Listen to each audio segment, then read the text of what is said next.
With regards to Nirvana, I do feel that Nirvana has a very unique place in music history for various reasons. One of them, of course, being how hugely influential and immediately impactful they were once they became famous.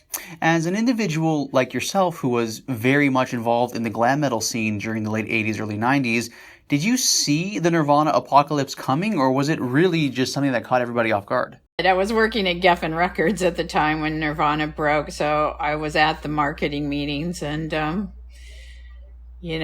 marketing team were basically, don't do anything, it's working on its own. It's like these kids, they're like the anti-establishment, so just let it do its own thing. And then we would Geffen was on Sunset, so you'd walk over to the Rainbow and there would still be all the glamsters like sitting there like King Tut, and I was like thinking in my mind, just wait, it's nearly over here. It was just like one day it was like glam, the next day it was like everybody was wearing flannel shirts. So, the Hollywood crowd tried to be grunge at that point, but it just didn't work. The scene was in Seattle at the time. So obviously, strictly from just a musical standpoint, when Nirvana and grunge in general became huge, it killed glam metal's mainstream popularity. But from, I guess, a more human-to-human standpoint, it completely upended the lives of a lot of the glam metalers. So generally speaking, do you know what happened to the glam metalers who went out of business?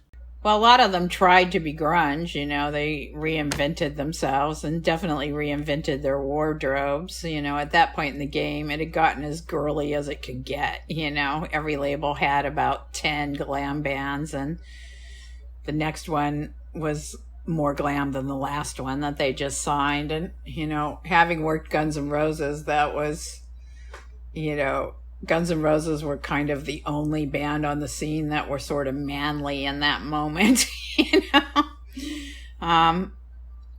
Yeah. Then a lot of them became cooks and, whatever gigs they could get because they just couldn't, turn it over to that sound. And Hollywood having been the capital of that sound,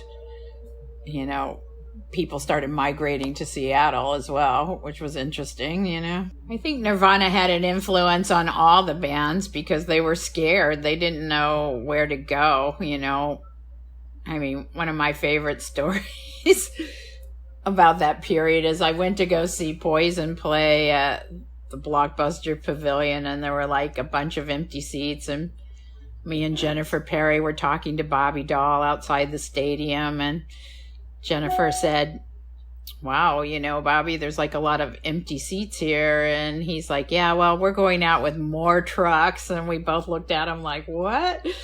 He's like, yeah, we're going to get more semi trucks to put the stand-ups in that we can put in the seats.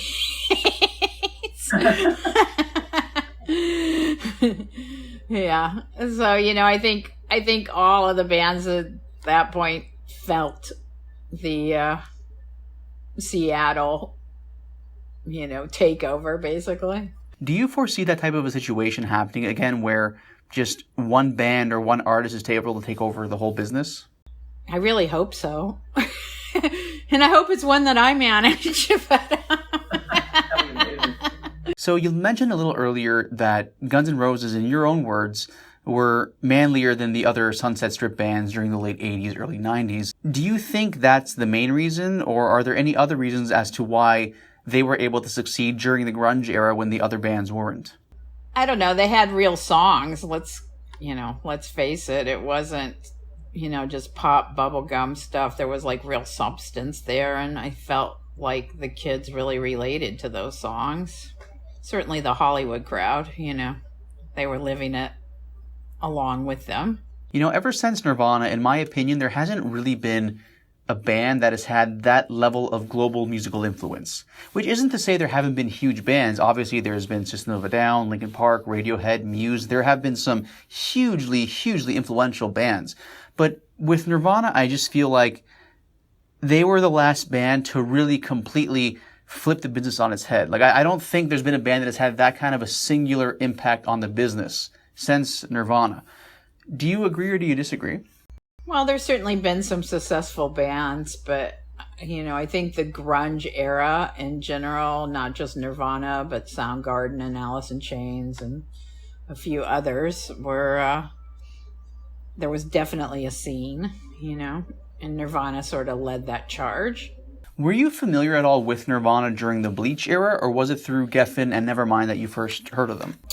Yeah, I didn't hear about them until they were already signed to Geffen, unfortunately. I would have been making that trip to Seattle had I known. I mean, Anna Statman at Geffen was like really into Soundgarden and wanted to sign them, so I knew about Soundgarden, but I did not know about Nirvana. What was your initial reaction to hearing Nirvana? Loved it. I mean, what's not to love?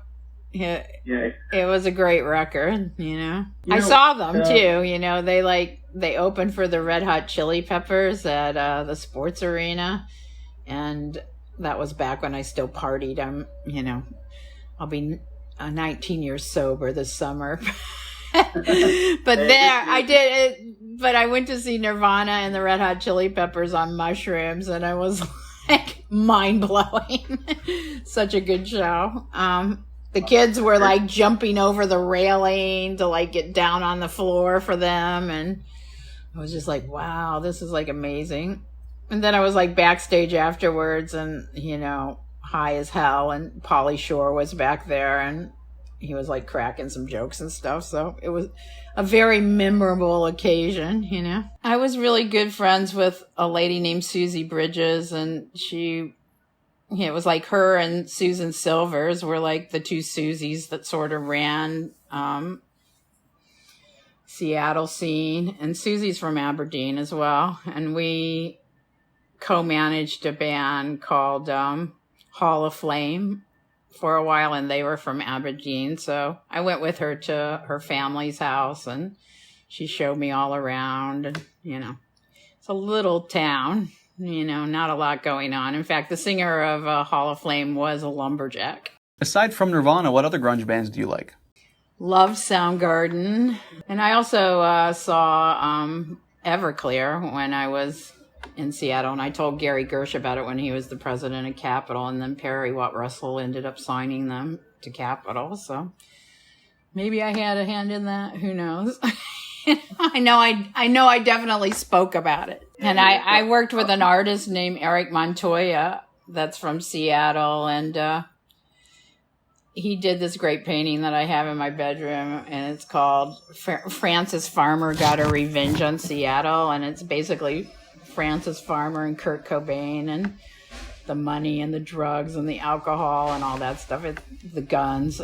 It's an incredible painting.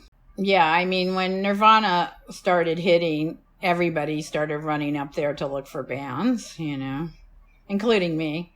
I was a little late on the game for that, but I had sort of a love affair with Seattle. I went up there several times. So, in general, when you first moved to California, how did you get your start in the business?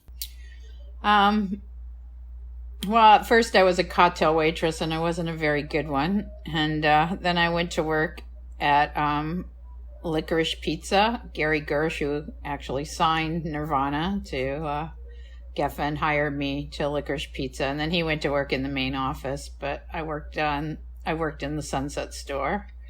So I was right across from the Whiskey. I saw all the comings and goings at the Whiskey A Go-Go, When I moved to LA, a lot of bands were moving here. They all wanted to play the Sunset Strip, and, it was pretty legendary. But,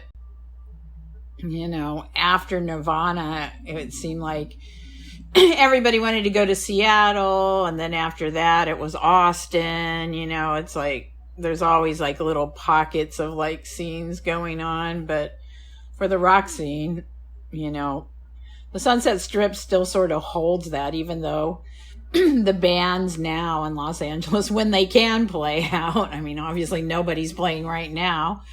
They're playing Silver Lake and Echo Park and Highland Park. That's kind of become the new music epicenter. But people that want to go see music on the Sunset Strip still go there to rock and to go to the Rainbow and that sort of thing, Hey guys, thanks for watching. If you like this video, make sure to subscribe for more because there is a lot more to come. All the videos on my channel are original. I'm the one filming, editing, and conducting all the interviews. So if you guys like what you see and you want to support, the best way to do so is honestly just to subscribe. Thanks for watching.